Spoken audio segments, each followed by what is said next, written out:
Jimmy Akin's Mysterious World is brought to you by the Star Quest Production Network and is made possible by our many generous patrons. If you'd like to support the podcast, please visit sqpn.com/give.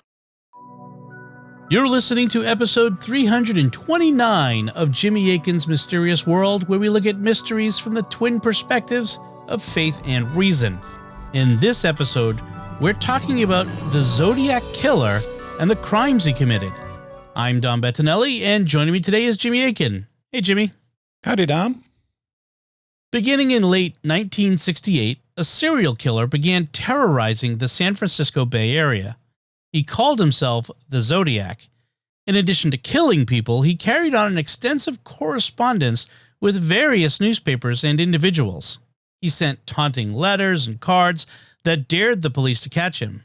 He issued threats that terrified the community, and he sent cryptograms that, when decoded, described a bizarre set of beliefs. This all made the Zodiac arguably the most famous solo serial killer in American history. But what motivated him? Why did he commit his bizarre crimes, and who was the Zodiac? That's what we'll be talking about on this episode of Jimmy Akin's Mysterious World. Jimmy, why did you want to do this mystery? Well, I've actually wanted to do it for a long time. In fact, I had partial drafts of this week's and next week's scripts sitting on my hard drive for years.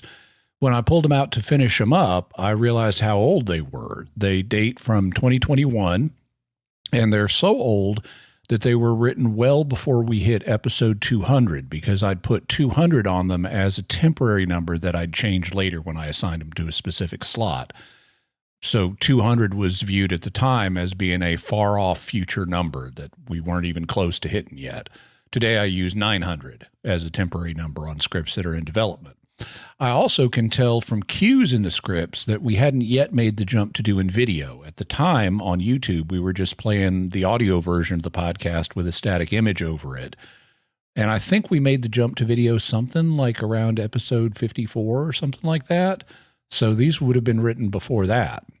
So I've wanted to do this episode for a long time, and the basic reason is that it's a fascinating true crime story. The Zodiac is the most famous solo serial killer in American history. Jack the Ripper is more famous, but he wasn't active in America. Charles Manson is more famous, but he didn't act by himself. So Zodiac is unique in the history of American crime, and he has a really interesting story that I've read a lot about. In fact, as with Manson, I've read multiple books on the Zodiac from multiple perspectives. So how will we be looking at this mystery? Well, for a start, I promise we will not be trying to make this super scary. There are a lot of things we could do, like some other podcasts, like going into a lot of gory detail and using scary music to make it super scary. But we will not be doing those things. We will be doing the opposite. We are going to be talking about murders, but we're going to keep things clinical and only say things like Zodiac killed this person with this weapon, not giving you a blow-by-blow account. Also in this episode, we'll be covering his major crimes. So next episode should be even less scary than this one, but parents should still exercise discretion when making decisions for their families. And what's the overall structure for the series we'll be doing on the Zodiac? He's famous not just for the crimes that he's known to have committed, but also for having an extensive literary career where he wrote cards and letters to newspapers, taunting the police to catch him and sending ciphers for people to try to decode. So today we'll be looking primarily at the canonical crimes, and then next week we'll look more at his literary career. Then we'll take a break from talking about the Zodiac because I don't want to do a Zodiac month on the show. Eventually, we'll come back and do a third episode on Zodiac's undiscovered early career because in committing the officially recognized crimes, he displayed a lot of criminal sophistication, which points to him having an earlier career, and we've got a pretty good idea what some of his early crimes were. Then finally, we'll do a fourth part where we look at the suspects for who Zodiac may have been and see what we can conclude about him. So we're doing a two-part look at Zodiac's crimes and literary career now, and at some point in the future, we'll look at his early career and at the suspects. Let's talk about the sources that are available on the Zodiac case. How reliable are they, and which ones did you use? Given how famous the case is, there are lots of books, websites, documentaries, and videos about the Zodiac, but most of them are of pretty poor quality and not to be relied upon. The most famous books are by a man named Robert Graysmith. What can you tell us about them? Robert Graysmith is the pen name of Robert Gray Smith, who was a political cartoonist for the San Francisco Chronicle before he became a true crime writer. When he became the latter, he smushed his middle name Gray and his last name Smith together to become Robert Graysmith. In 1986, he released a book called Zodiac. It was the first major book on the subject, and it became a national bestseller. In 2002, he released a new updated book about the case called Zodiac Unmasked, in which he identified his favorite suspect for the killer by name. In the first book, he'd used a pseudonym for this person. Graysmith's book then became the basis for the 2007 movie Zodiac, directed by David Fincher and starring Jake Gyllenhaal, Mark Ruffalo, and Robert Downey Jr.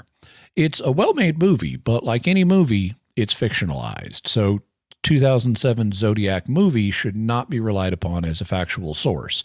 The website zodiackiller.com estimates it's only about 35% accurate. Graysmith's books have been criticized as well. I haven't been able to determine how much of the criticism is justified and how much is due to the common jealousies and rivalries that happen in true crime discussion circles. But I've read both of his books, and my impression is that the criticism is at least partially warranted, particularly in sections that are more speculative. What are the best books on the Zodiac case that you've found? The very best ones that I've found are a 3-volume work that came out in 2020 by Michael Cole. The books are called Zodiac Revisited. Volume 1 deals with the facts of the case. Volume 2 offers analysis and fact-based speculation. And Volume 3 tries to summarize and tie everything together. I've read all 3 books, and they're really well done. When did the Zodiac Killer first come to public attention? He wasn't yet called the Zodiac. He was just an anonymous killer, but it was on December 20th, 1968. So this is the year before the Manson family's Tate LaBianca murders, which happened in August of 69. We talked about the Manson family back in episode 40, so you can go to mysterious.fm/54 and hear about those. And we weren't yet doing video at that time. It was a bit after that. Basically, Zodiac and the Manson family were both active in California at the same time, with Zodiac active in Northern California and the Manson family active in Southern California. But Zodiac got his public start before the Manson family had theirs. The town where the first of the canonical Zodiac crimes happened was Benicia, California. Benicia is a town in the North Bay area, just above San Francisco. It's right next to another town called Vallejo. And Zodiac's first 2 victims were actually from Vallejo, but they had driven to an area that, according to some reports, was inside the Benicia city limits. The site was a roadside turnout next to the Benicia pumping station on Lake Herman Road. The victims were a couple of teenagers named David Faraday and Betty Lou Jensen, and they were on a date. They told their parents that they were going to be going to a concert, but instead they went to Lake Herman Road, where the pumping station turnout was used as a lover's lane area. While they were there, the then anonymous killer drove up, tried to force them out of their car, and shot them. At the time, nobody knew why they were killed. It just seemed random. When was the anonymous killer's next crime? It occurred over 6 months later on July 4th, 1969, and this time he struck in Vallejo itself. The victims were Darlene Farron, a 22-year-old married woman, though she still dated other guys, and the other was 19-year-old Michael Majot, and he was the other victim. The 2 of them had gone out in part to get some fireworks for a 4th of July party they would be having once Darlene's husband got home. But Darlene said she needed to talk to Mike about something, and they stopped in a parking lot of a nearby park called Blue Rock Springs. While they were there, a car pulled up behind them and sat there for a minute. Mike asked Darlene if she knew who the driver of the other car was, and she said, "Oh, never mind." So it's not clear if she did know the other driver or if she just wanted Michael to ignore the other driver so that they could continue their conversation. The other car went away, but about 5 minutes later it returned. The driver got out and approached Darlene's 1963 Corvair from the passenger's side. He then proceeded to shoot Darlene and Mike.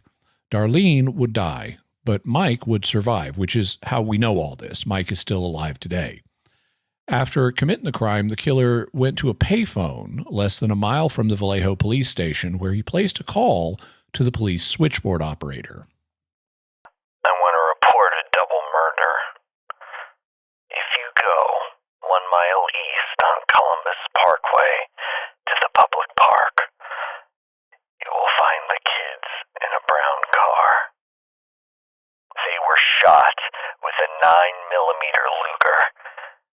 I also killed those kids last year. Goodbye. So the killer placed a call to announce himself and taunt the police, something that would become a regular thing for him. He also took credit for having killed David Faraday and Betty Lou Jensen the previous December. The previous crimes had been committed 4 miles away from the new one, so now the community knew that they had a serial killer in their midst, and they were terrified. At the end of the month, on Thursday, July 31st, 1969, the anonymous killer sent 3 letters simultaneously to 3 Bay Area newspapers, the Vallejo Times-Herald, the San Francisco Chronicle, and the San Francisco Examiner. The contents of the letters were virtually identical. The letter also contained an unusual number of misspellings, which I've left intact, and some of them would affect pronunciation, so you may hear some words pronounced funny.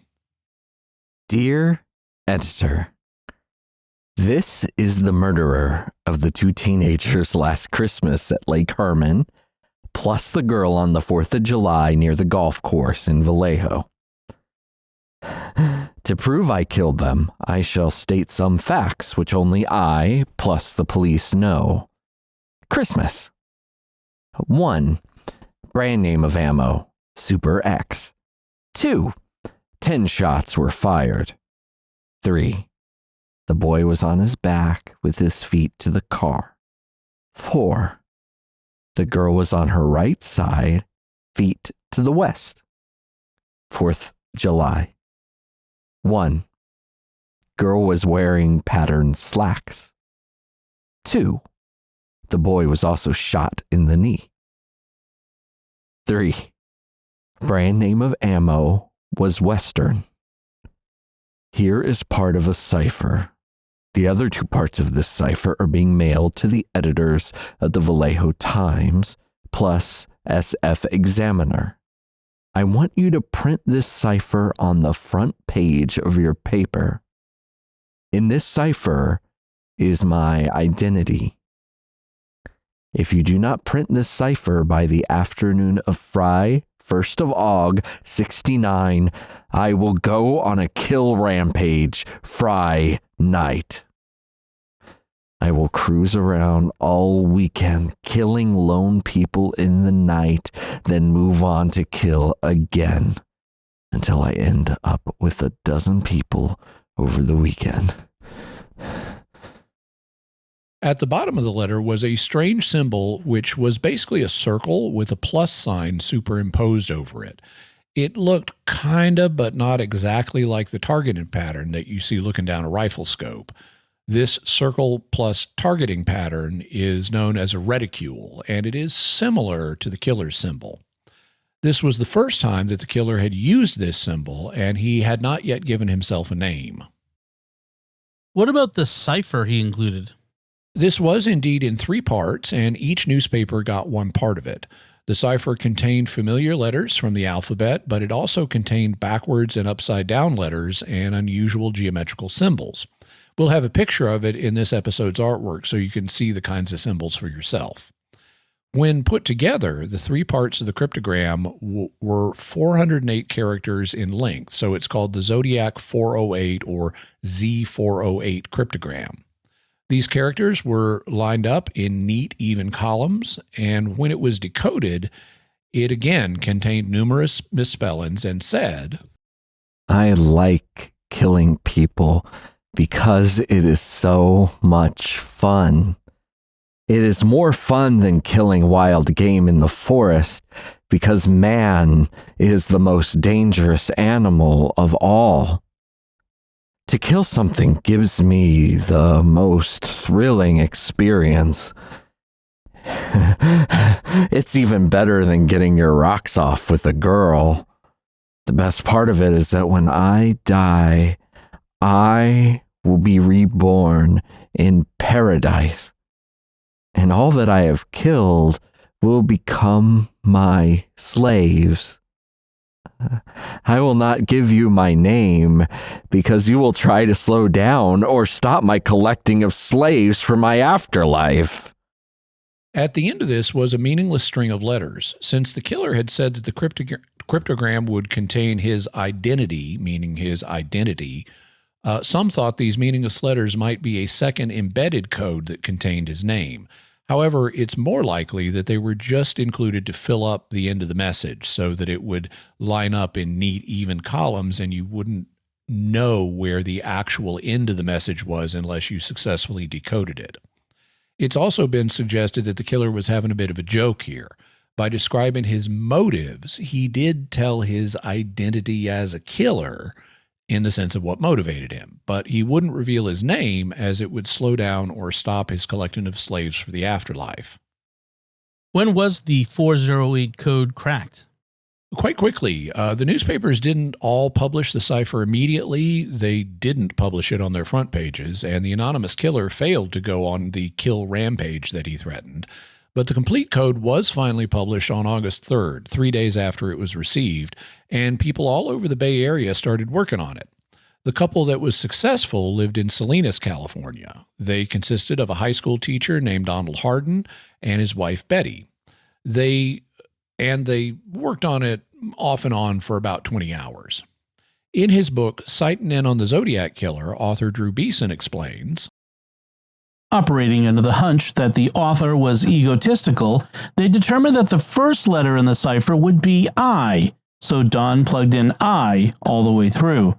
They also determined that somewhere in the cipher must be the word kill, so he looked for double symbols coming after the letter I. Then he plugged in the letter L throughout the cipher. After doing this, he found that the code started falling apart, and he decoded the message. Donald and his wife had successfully broken the code with the exception of the last 18 letters. However, the anonymous killer himself seems to be concerned that the Hardins had made a slight mistake in their version, and it appears that, writing under the handle Concerned Citizen, he also sent a decoded version of the cipher to the police. Concerned Citizen wrote, Dear Sergeant Lynch, I hope the enclosed key will prove to be beneficial to you in connection with the cipher letter writer. Working puzzles, cryptograms, and word puzzles is one of my pleasures. Please forgive the absence of my signature or name, as I do not wish to have my name in the papers, and it could be mentioned by a slip of the tongue. With best wishes, Concerned Citizen. Drew Beeson comments, It would be very odd for the Hardins to have sent in another key for the cipher, asking to remain anonymous, since their names had already been published in the newspaper. It is my belief that the killer is the Concerned Citizen, and feeling embarrassed, he mailed the card and key in an attempt to take away some glory from the Hardins, who had solved his cipher so quickly. Another reason I feel that the killer sent in the second key was that his solution was the true solution. It was slightly different from the Hardin solution. and this seems plausible to me. Did the anonymous killer really believe that by killing people he was collecting slaves for the afterlife? Nobody knows, and it's a matter of debate. You could take him at face value and suppose that he was delusional and thought this was what was really happening, kind of like Emperor Giorgio in Star Trek Discovery. But you could also think that he was just lying and that he was laying the groundwork for an insanity defense in case he was ever caught. Would such a defense have worked? No, not in general, and certainly not in the state of California. In order for the insanity defense to work, you have to show evidence that a person did not realize that his crimes were considered wrong by society. Otherwise, every criminal could get off scot-free by just claiming he was insane at the time. As a result, if a person tries to conceal his crimes in some way, it's evidence that he knew society considered them to be wrong, and thus he was not insane in the legal sense of the term. The anonymous killer knew that society considered his crimes wrong, which is why he wouldn't reveal his name. And so he wouldn't have counted as insane in the legal sense of the term. Thus, this cryptogram would actually have provided evidence that he was legally sane since he didn't want his name to be known. But the anonymous killer may not have known that. On the other hand, perhaps he really believed this stuff. What was the reaction to the letter after it was received? Even though the anonymous killer included some details that theoretically were known only to him and the police, there was skepticism about whether it really came from the killer. Vallejo Police Chief Jack Stilts argued that someone might have come into possession of the information that was in the letter, and in the newspaper he urged the killer to provide additional details to prove his identity. As a result, on August 4th, 1969, the killer sent a new 3-page letter to the San Francisco Examiner. Dear editor, this is the Zodiac speaking. In answer to your asking for more details about the good times I have had in Vallejo, I shall be very happy to supply even more material. By the way, are the police having a good time with the code? If not, tell them to cheer up. When they do crack it, they will have me. On the 4th of July, I did not open the car door. The window was rolled down already. The boy was originally sitting in the front seat when I began firing. When I fired the first shot at his head, he leaped backwards at the same time, thus spoiling my aim. He ended up on the back seat, then the floor in the back, thrashing out very violently with his legs. That's how I shot him in the knee. I did not leave the scene of the killing with squealing tires plus racing engine as described in the Vallejo paper.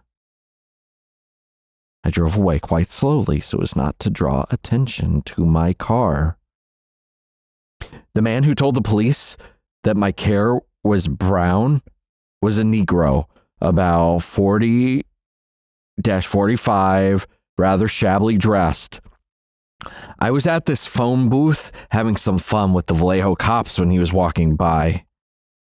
When I hung the phone up, the damn X at sign thing began to ring, plus that drew his attention to me, plus my car. Last Christmas, in that episode, the police were wondering as how I could shoot plus hit my victims in the dark. They did not openly state this, but implied this by saying it was a well-lit night.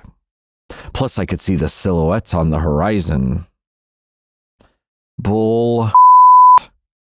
That area is surrounded by high hills plus trees. What I did was tape a small pencil flashlight to the barrel of my gun. If you notice, in the center of the beam of light, if you aim it at a wall or ceiling, you will see a black or dark spot in the center of the circle of light approx 3 to 6 inch across. When taped to a gun barrel, the bullet will strike exactly in the center of the black dot in the light. All I had to do was spray them as if it was a water hose. There was no need to use the gun sights. I was not happy to see that I did not get front page coverage. At the end of this was the circle with the plus sign, superimposed symbol and the words no address. This letter is noteworthy in several respects. First, the killer gives himself a name. He had signed previous letters with the circle and plus sign, but now he opens with the line, "This is the Zodiac speaking," which would become standard in future communications. Also note that he calls himself the Zodiac instead of just Zodiac. The press would frequently refer to him as Zodiac, but he preferred the Zodiac, kind of like the Batman instead of Batman. So at last, the anonymous killer had a name of sorts. Also, this name shed new light on the symbol that he used to close his letters. The zodiac is a circle of constellations in the plane of the ecliptic, which is the plane that the Earth orbits around the sun in. The sun passes through each of the constellations of the zodiac as Earth orbits around the sun every year. And the Earth's orbit is divided into 4 segments by the spring and autumnal equinoxes and the winter and summer solstices. That annual orbit with 4 divisions could be another interpretation of the zodiac's signature symbol of a circle with a plus sign superimposed on it. What else is notable about the letter? The Zodiac responds to some of the claims made in the newspapers of the time, such as that he fled the Blue Rock Springs site with squealing tires. He says that's not true, that he drove away from the location slowly so as not to attract attention.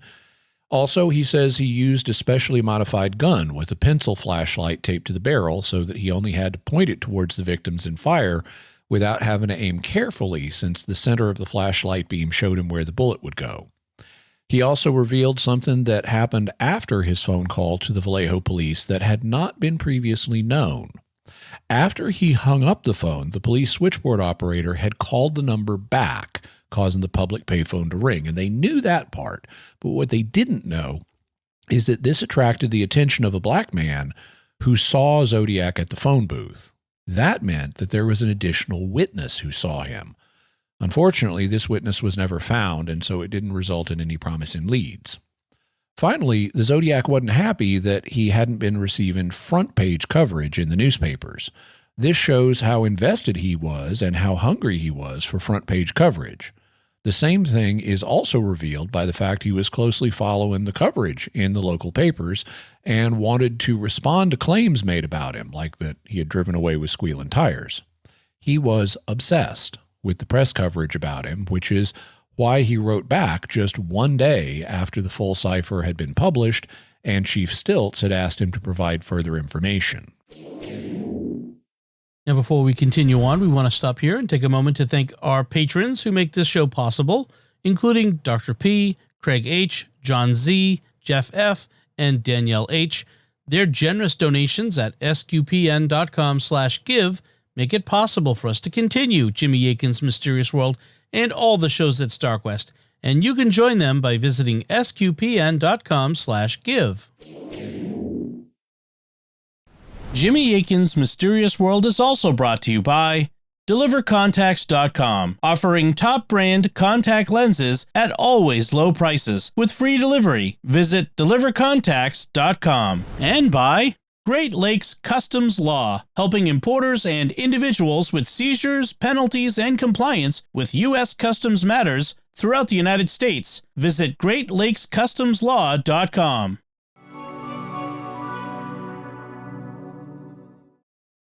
Jimmy, the letter we just covered was sent on August 4th, 1969. What was the next event in the story of the Zodiac? It took place nearly 2 months later on September 27th, 1969, and once again, it involved 2 young people. This time, there were a couple of college students named Cecilia Shepard and Brian Hartnell. They had gone out to a reservoir named Lake Berryessa in Napa County, and they were laying on a blanket, enjoying the scenery on a Sunday afternoon. They heard some rustling, and Cecilia said she saw a man watching them. The man stepped behind a tree, and when he came out again, he had a gun. But that wasn't all. He was now wearing a bizarre costume. In Zodiac Revisited, Michael Cole describes it like this.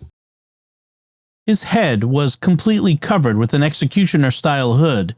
The top of the hood looked flat and had 4 corners, similar to the way a paper grocery bag would look if it were turned upside down. The cloth of the hood extended down nearly to the man's waist in both the front and back. Neatly embroidered on the chest area was a concentric cross and circle, with the circle being about 3 inches in diameter. Although not recognized by Brian or Cecilia at the time, this symbol, of course, was the Zodiac symbol. The eye openings of the hood were covered by clip-on sunglasses, which obstructed their view of the assailant's eyes. The man in the hood told them not to be afraid. He said that he was an escaped convict on his way to Mexico, and he needed their money and Brian's car, which was a Volkswagen Carmen Ghia that was parked nearby. Brian only had 75 cents with him, and he eventually tossed his wallet and car keys toward the man. The man then said he needed to tie up Cecilia and Brian, and he tossed them some pre-cut plastic clothesline. He had Cecilia tie up Brian first, which she tried to do very loosely so that Brian could get his hands free. Unfortunately, after the man tied Cecilia up, he went back and tightened the knots that were holding Brian. Then, instead of using the gun he had with him, the man took out a knife and proceeded to stab both of the young people. After this, he left, but before he got in his own car and drove off, he wrote a message in magic marker on the door of Brian's Carmen Ghia. At the top of it was the circle with a plus Zodiac symbol, and underneath it said, Vallejo, 12/20/68, 7/4/69, September 27, 69, 6:30, by knife. Vallejo was the location of the first two crimes, and the numbers in the message were the dates of all three crimes, and by knife was the most recent method of attack, guns having been used in the previous two. The killer was thus claiming responsibility for all three attacks. Zodiac then drove off, and once again, he found a payphone and made a call to the police. I'd like to report a murder. No, a double murder. They are 2 miles north of park headquarters. They were in a white Volkswagen Carmen Ghia. Where are you now? I'm the one who did it. The officer then heard the sound of the receiver being put down but not hung up. So Zodiac was learning. That prevented the police from ringing the payphone back the way they did on the previous occasion, so the killer was learning as he went along. A local news director, though, was monitoring a police scanner and was able to quickly find the phone booth with the receiver off the hook because that identified it. And afterwards, the police were able to get 35 latent prints, including a palm print. Some of the prints were so fresh that they still had beads of moisture on them. What about Cecilia and Brian? Back by the lakeside, Cecilia and Brian were still alive. They managed to get out of their bonds, and Brian started crawling towards the road to get help. A passing fisherman on the lake also saw them and summoned the park rangers. It took a long time, but eventually they got an ambulance out to the remote location and whisked the students to a hospital and got them into surgery. Both of them had been conscious and able to describe what happened. They described their attacker as being about 6 feet tall and husky. They said that they could see that he had brown hair, which peeked through the eye slits of his hood, despite the fact he was wearing sunglasses. Unfortunately, after surgery, Cecilia would not survive her wounds, but Brian did and is still alive today. Later, police investigation of the crime scene indicated that the attacker wore size 10.5 wing walker shoes, a type of shoe that was used in the Air Force that had anti-static soles so you could walk on the wings of airplanes. That led to a theory that the Zodiac might have had a military background, but wing walkers were also sold to civilians at military surplus stores. Based on the depth of his footprints in the ground, the police also determined that the killer likely weighed between 200 and 225 pounds. Did he send a letter to the newspapers after this attack? No, but he did something else that ratcheted up the fear level in the area. Thus far, all of his attacks had been found outside of San Francisco itself, up in Vallejo and Napa County. But on Saturday, October 11th, 1969, just 2 weeks after the Lake Berryessa attack, he struck in San Francisco itself. Around 9:30 p.m., a cab driver named Paul Stein picked up a man at the intersection of Mason and Geary Streets. The man wanted to be taken to the corner of Washington and Cherry Streets, but when he got there, the man instructed Paul to drive 1 block further. The man then shot Paul Stein. Afterwards, he got out of the cab and started wiping it down. However, 3 young people, ages 16, 12, and 8, looked down out of a 3rd-floor window of a house across the street. They saw him doing this and called the police. When the man was finished wiping down the cab, he started to walk away. Meanwhile, the police were speeding to the scene, but there had been a tragic miscommunication. Somehow, they had been told that they were looking for an NMA, or Negro male adult, instead of a Caucasian male adult. And the officers heading to the scene actually saw, and according to some accounts, stopped and talked to the Zodiac, but they didn't know he was who they were looking for. Once they got to the scene, they found that they should have been looking for a white guy, but by that point, the Zodiac was gone. They did a massive search of the area, which included the Presidio, which is a kind of military fort from the founding of the city, but they didn't get him. What did the police discover once they had a chance to analyze the crime scene? They discovered that someone, perhaps the killer, had left a pair of size 7 men's black leather gloves on the back seat, and size 7 is a rather small size for a man. They also got 30 fingerprints, one of which was the driver's, and some of which may have been from other passengers, but they found one print that contained traces of blood and was almost certainly left by the killer. They also found that the driver's keys and wallet were gone, as was a big part of his shirt. Because of the witnesses, they were also able to get a police artist to do a sketch of the suspect, and they got another description of him. Michael Cole explains, The composite accompanied a physical description of the suspect. White male, 25 to 30 years old, 5'8" to 5'9" tall, and approximately 150 pounds. He was described as having reddish-brown hair, styled in a crew cut. Finally, the assailant was said to have been wearing heavy-rimmed glasses and a navy blue or black jacket. This differed from the description that they got from Lake Berryessa, which had the killer being 3 or 4 inches taller, quite a bit heavier, and with hair long enough to hang down through the eye holes of his hood, though he easily could have gotten a haircut in the previous 2 weeks, so the last point isn't that significant. Also, the young people saw the man from across the street in the dark, so their estimates of his height and weight may not be very good. I don't know how good young people are at making such estimates at that distance in the dark. In fact, I don't know how good I myself would be at making them. After this, the people in San Francisco must have been terrified. They were, but what they didn't know and couldn't have known at the time is that we've now passed the apparent peak of Zodiac's activity. The Paul Stine murder is the last that the police are 100% certain was committed by the Zodiac. In the next few years, there are 2 more murders and an attempted murder that he very probably was responsible for, but the Zodiac was transitioning away from actively killing people to become more of a literary figure, playing games with the authorities through the mail and the newspapers. So the most violent part of our story is over. But the people of San Francisco had no way of knowing that. When did Zodiac next communicate with the newspapers? Just 2 days later, on October 13th, 1969, he sent a letter to the San Francisco Chronicle, and in it he included a piece of Paul Stine's shirt as proof. This is the Zodiac speaking.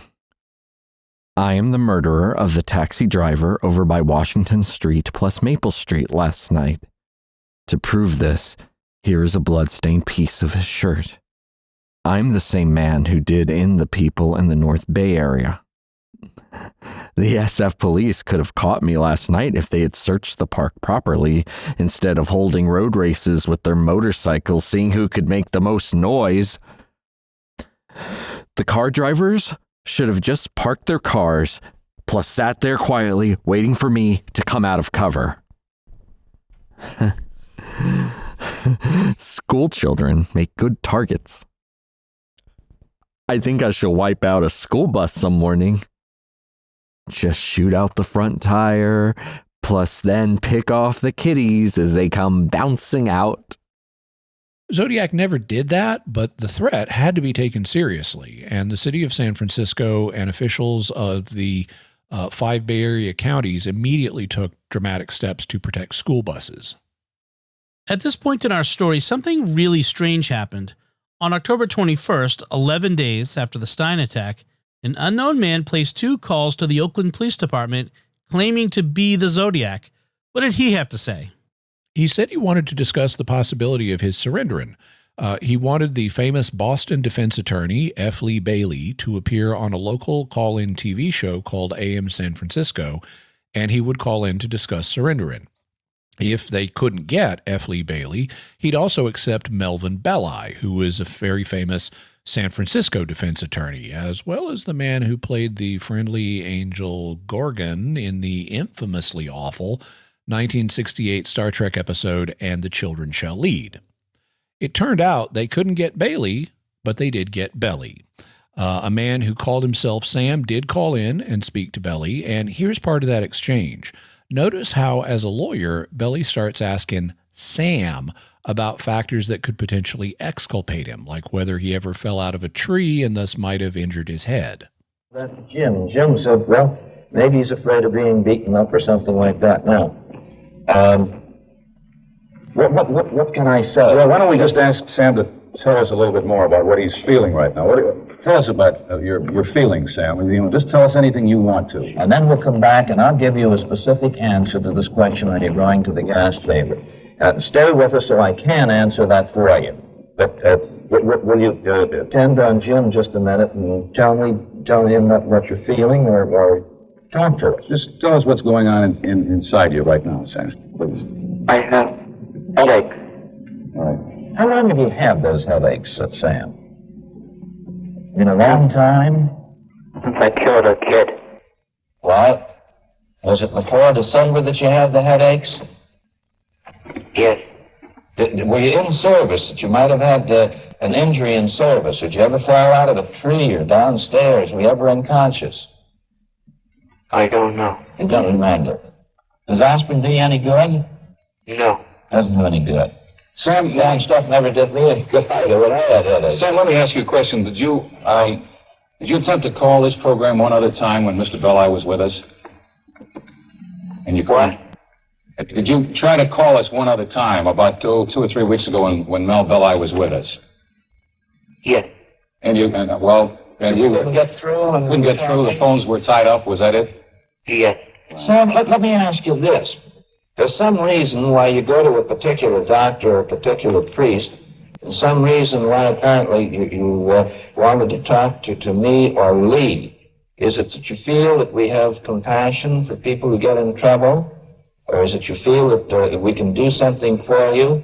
Or is it you feel that we have enough integrity that if we promise you something, that we're going to stick to it? Well, let's find out why he wanted to talk to. Why did you want to talk to Mr. Belli, Sam? I don't want to be hurt. If it all boils down to the question of you're giving yourself up, if you could be assured that you wouldn't get capital punishment for myself. I don't want to give myself up. I want to kill those kids. Off the air, Belly and Sam arranged to have a meet-in later that morning at St. Vincent de Paul's thrift shop. Belly showed up, but Sam didn't. Do people think that this was the real Zodiac calling in? No. Michael Cole explains. The SFPD gathered together the 3 people who had previously heard the actual voice of the killer, namely Nancy Slover, the Vallejo PD switchboard operator, David Slate, the Napa PD officer who'd been manning the Napa switchboard when the Zodiac called, and Brian Hartnell, the Lake Berryessa survivor. All 3 listened to the audio tape with various clips being played multiple times. The conclusion was unanimous. The person who called the show was not the Zodiac. Not only were the audible characteristics of the voice wrong, but the manner in which the Zodiac spoke exhibited a confidence and maturity that Sam simply lacked. The Zodiac also confirmed that it wasn't him, though we wouldn't know that for decades, and we'll get back to that. On Saturday, November 8th, the Zodiac mailed a greeting card to the Chronicle. It's now called the Drippin' Pen card because the front of the card features a wet fountain pen that's been hung up to dry. The text on the front of the card reads, "Sorry I haven't written, but I just washed my pen." And when you open the card, the text says, "And I can't do a thing with it." Wasn't that a reference to an old ad campaign? Yeah, it was for a product called Twice as Nice that combined shampoo and conditioner in one bottle. The catchphrase for the TV commercials was a woman saying, "I just washed my hair and I can't do a thing with it," at which point someone would start talking about the benefits of Twice as Nice.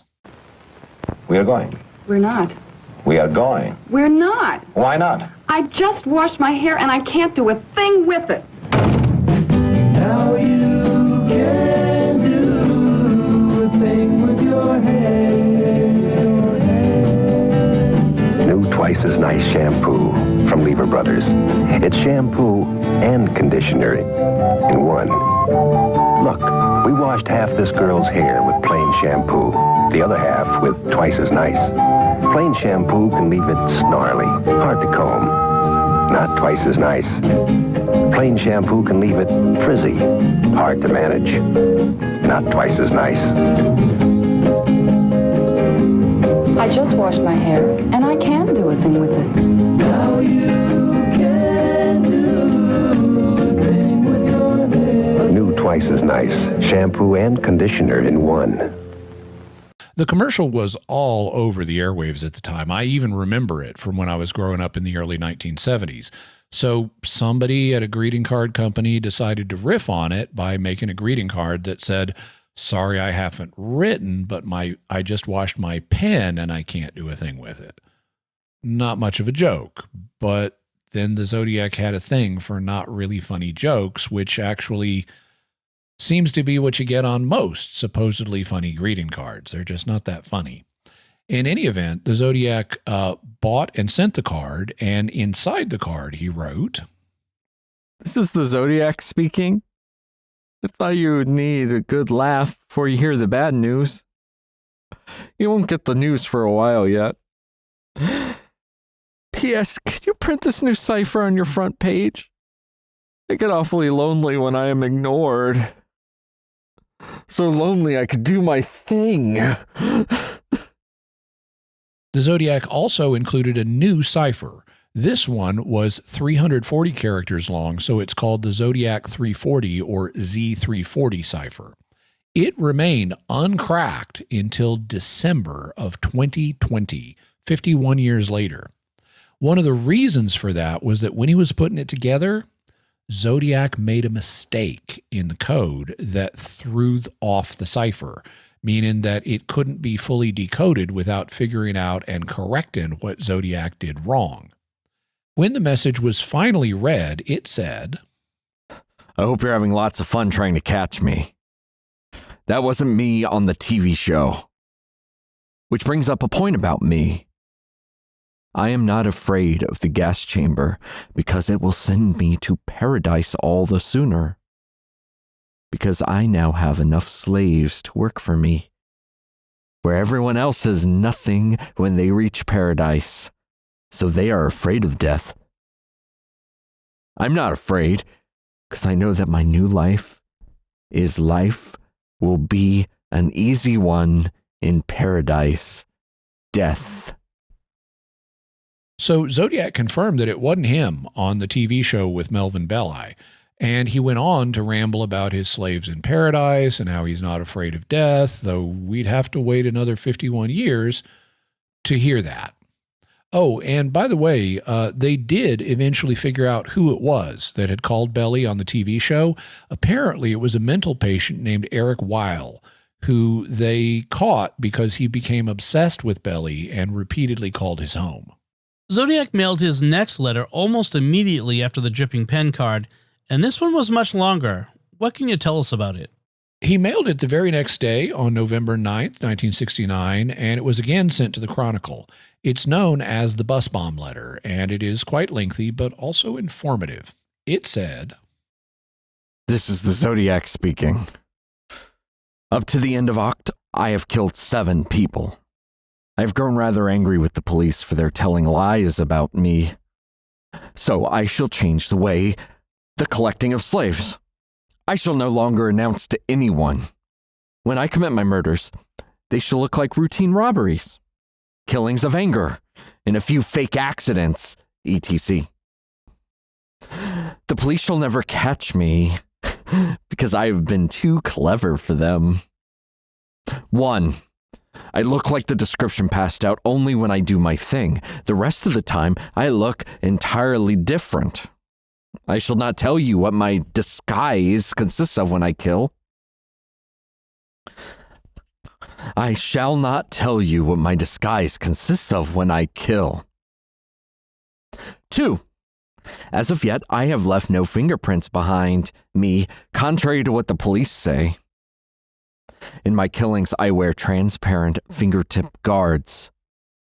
All it is 2 coats of airplane cement coated on my fingertips. Quite unnoticeable, plus very effective. 3. My killing tools have been bought through the mail order outfits before the ban went into effect. Except one, and it was bought out of the state. So as you can see, the police don't have much to work on. If you wonder why I was wiping the cab down, I was leaving fake clues for the police to run all over town with. As one might say, I gave the cops some busy work to do to keep them happy. I enjoy needling the blue pigs. Hey, blue pig, I was in the park. You were using fire trucks to mask the sound of your cruising prowl cars. The dogs never came within 2 blocks of me, plus they were to the west. Plus there was only 2 groups of parking about 10 men apart. Then the motorcycles went by about 150 feet away, going from south to northwest. P.S. 2 cops pulled a goof about 3 minutes after I left the cab. I was walking down the hill to the park when this cop car pulled up. Plus one of them called me over. Plus asked if I saw anyone acting suspicious or strange in the last 5 to 10 min. Plus I said, yes, there was this man who was running by waving a gun. And the cops peeled rubber, plus went around the corner as I directed them. Plus I disappeared into the park a block and a half away, never to be seen again. Hey, pig, doesn't it rile you up to have your nose rubbed in your boo-boos? If you cops think I'm going to take on a bus the way I stated I was, you deserve to have holes in your heads. Take 1 bag of ammunition, nitrate fertilizer, plus 1 gal of stove oil, and dump a few bags of gravel on top. Plus then set the off. Plus we'll positively ventilate anything that should be in the way of the blast. The death machine is already made. I would have sent you pictures, but you would be nasty enough to trace them back to developer, plus then to me. So I shall describe my masterpiece to you. The nice part of it is all the parts can be bought on the open market with no questions asked. 1 bat POW clock will run approx 1 year. 1 photoelectric switch. 2 copper leaf springs. 2 6V carb bat. 1 flashlight bulb plus reflector. 1 mirror. 2 18-inch cardboard tubes black with shoe polish inside plus out. The next page then had a diagram of the bomb, after which the letter continued. The system checks out from one end to the other in my tests. What you do not know is whether the death machine is at the site or whether it is being stored in my basement for future use. I think you do not have the manpower to stop this one by continually searching the roadsides looking for this thing. Plus, it won't do to reroute. Plus, reschedule the buses, because the bomb can be adapted to new conditions. Have fun. To prove that I am the Zodiac, ask the Vallejo cop about my electric gun sight, which I used to start my collecting of slaves. He also included another piece of Paul Stein's shirt to prove who he was. The Zodiac said several things of note in this letter, like he would no longer announce his crimes, but make them look like they'd been committed by other people or were accidents. What did people make of that? It created uncertainty about which deaths Zodiac was responsible for, and it set off a lot of speculation. However, most people today seem to think that he didn't really do this, and the claim was just made to inflate his own legend by making people think he was responsible for more deaths than he actually was. He did later take credit for more crimes, which some have taken as evidence that he didn't really follow through on this claim, but you can look at it more than one way, as we'll see. What about his claim that he wore a disguise when committing his crimes, as well as fingerprint guards? He did wear a disguise at Lake Berryessa. That was why he had the executioner's hood. On other occasions, he may have altered his appearance a little, but there's only so much you can do, especially if you have a crew cut, like he did when he killed Paul Stein, the cab driver. As to the fingerprint guards, this seems rather unlikely. Some of the prints that they recovered from a phone booth were so fresh that they still had sweat on them. And one of the prints from Paul Stein's cab had blood in the print. This comment that he wore fingertip guards seems more like an attempt to throw off the police by making them think they didn't have prints when really they did. Dramatically, Zodiac said that he spoke to and misdirected two of the police officers who came to investigate the Paul Stein crime scene. What about this claim? The two officers definitely saw him, and now that they knew who he was, one of them provided a description of him as follows. The suspect that was observed by Officer Fook was a white male adult, 35 to 45 years, about 5'10", 180 to 200 pounds, medium heavy build, barrel-chested, medium complexion, light-colored hair, possibly graying in rear, may have been lighting that caused this effect, crew cut, wearing glasses, dressed in dark blue waist-length zipper-type jacket, navy or royal blue, elastic cuffs and waistband zipped partway up, brown wool pants, pleated type, baggy in rear, rust brown, may have been wearing low-cut shoes. Suspect at no time appeared to be in a hurry. Walked with a shuffling lope, slightly bent forward, head down. The subject's general appearance to classify him as a group would be that he might be of Welsh ancestry. I'm rather dubious of the ability to identify a man as having possible Welsh ancestry, especially when you see him only briefly at night by the streetlights on a tree-lined street. Welsh ancestry is rather specific to my mind. And what about the claim he spoke to and misdirected the officers? They denied that, and there's a debate in the community that studies the Zodiac crimes. Some think that the officers said they didn't talk to him and only saw him in order to take the sting out of having him let him slip through their fingers. And some critics claim that there is additional evidence that points to them speaking to him, but I'm not aware of what that additional evidence might be. One of the notable things about the letter is that Zodiac announced a different plan for taking on a bus. Yeah, originally he'd said he'd shoot out a front tire and then shoot the kids as they came out of it. Now he was proposing to use an ammonium nitrate and fuel oil bomb, and that could happen. In 1995, Timothy McVeigh used such a bomb in his attack on the Alfred P. Murrah Federal Building in Oklahoma City, which we'll talk about in the future.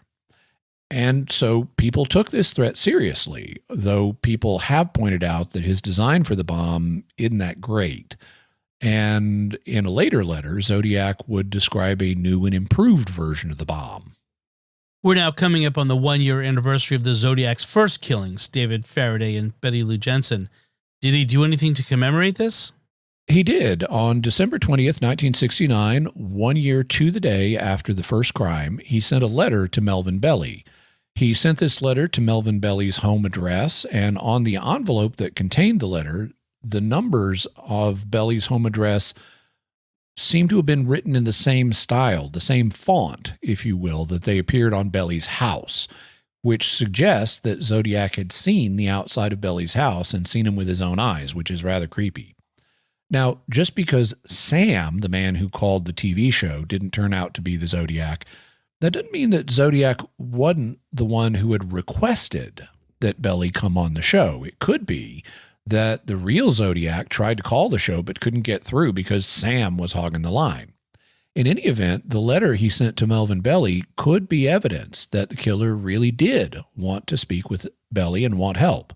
The letter said, Dear Melvin, this is the Zodiac speaking. I wish you a happy Christmas. The one thing I ask of you is this. Please help me. I cannot reach out for help because of this thing in me won't let me. I'm finding it extremely difficult to hold it in check. I'm afraid I'll lose control again. And take my 9th and possibly 10th victim. Please help me. I'm drowning. At the moment, the children are safe from the bomb because it's so massive to dig in, and the trigger mech requires much work to get it adjusted just right. But if I hold back too long from now, 9, I will lose all control of myself and set the bomb up. Please help me. I cannot remain in control for much longer. To prove he was the real Zodiac writing, he included another piece of Paul Stein's shirt, so this was the real deal, not a phony Sam. Unfortunately, the letter was delayed in its arrival by the Christmas mail rush, and Belly wasn't home to receive it, but on his way to Europe. When a secretary opened it, they called him in Munich, West Germany, back when there was a West Germany, and he phoned up the Chronicle and made a statement. You have asked me for help, and I promise you I will do everything in my power to provide you with whatever help you may need or may want. Please write to me in care of the Chronicle and tell me how I may help. If you want to talk with me in person, I will meet with you anywhere at any time you designate. If you want to meet with me alone, I will come alone. If you want me to bring a priest or a psychiatrist or a reporter to talk with, I will do so. I will follow your instructions to the letter. You say you are losing control and may kill again. Do not make things worse. Let me help you now. I assure you the Chronicle will contact me immediately upon hearing from you, and that we will keep this matter in strictest confidence. However, Zodiac never met with Belly, and there's speculation that the attorney did something to anger Zodiac because the next time he mentions Belly, his tone is nasty. It's been speculated that perhaps he got mad at Belly because Belly asked him to use an intermediary at the paper instead of speaking with him directly. An FBI memo records that someone claiming to be the Zodiac tried to call Belly's house just after this letter was sent, but Belly was over in Europe. It's been suggested that Belly's statement to the Chronicle is what annoyed him. Michael Cole explains, On December 30th, the Chronicle published an article that may well have rubbed the killer the wrong way. In it, Belli instructed the Zodiac to communicate with him via the Chronicle. In other words, the killer should telephone or write the newspaper, and a representative of the paper would pass the information along, supposedly in confidence, to Belli.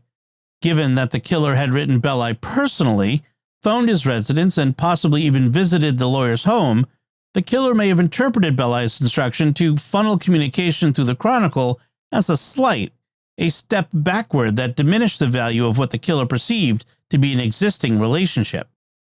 And this may be the case. In any event, the next time Zodiac mentioned Belly, he seems to have gone sour on the attorney. You mentioned that the Zodiac apparently attempted other murders and sometimes succeeded after the death of cab driver Paul Stein. What was the next one? The next incident took place on March 22nd, 1970.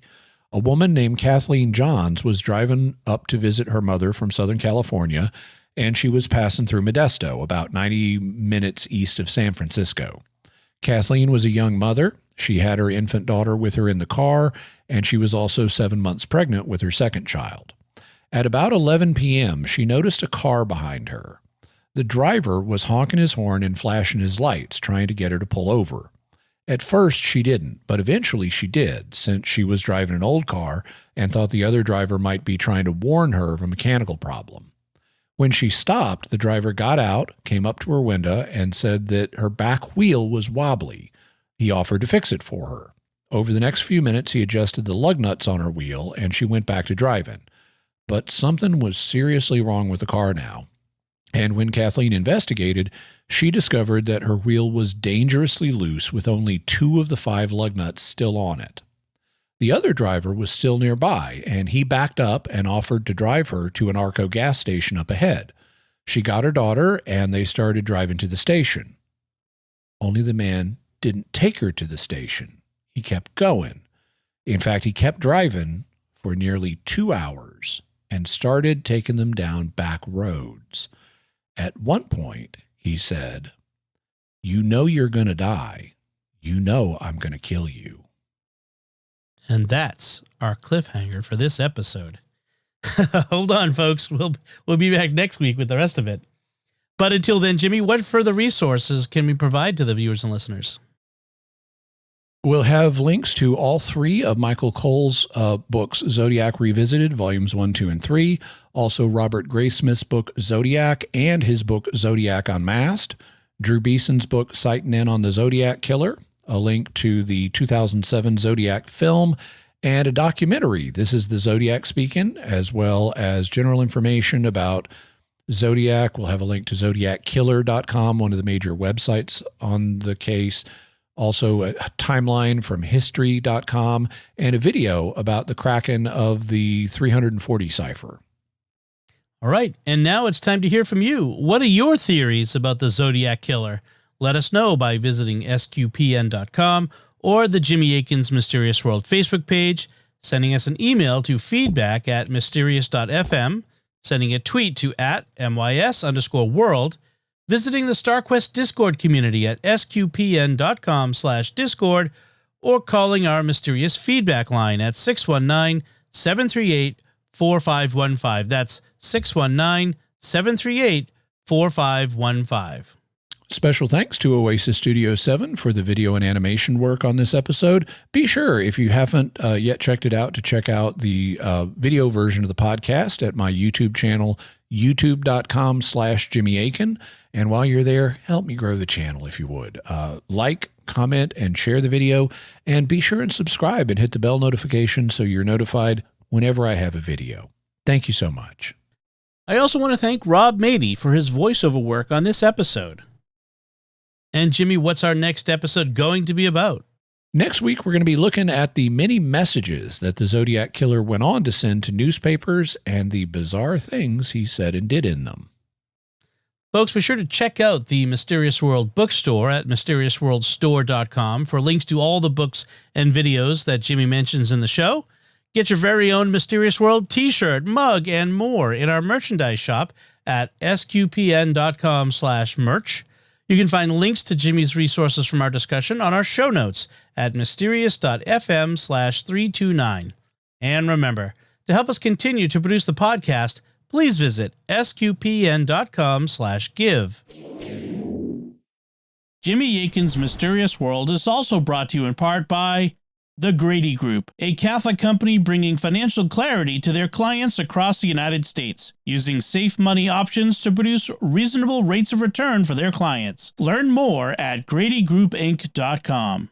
And by Rosary Army, featuring award-winning Catholic podcasts, rosary resources, videos, and the School of Mary online community, prayer, and learning platform. Learn how to make them, pray them, and give them away while growing in your faith at rosaryarmy.com and schoolofmary.com. Jimmy Akin's Mysterious World is also brought to you in part through the generous support of Aaron Vergeson Electric and Automation, making connections for life for your automation and smart home needs in North and Central Florida at aaronv.com. Until next time, Jimmy Akin, thank you for exploring with us our mysterious world. Thanks, Tom. And once again, I'm Dom Bettinelli. Thank you for listening to Jimmy Akin's Mysterious World on StarQuest.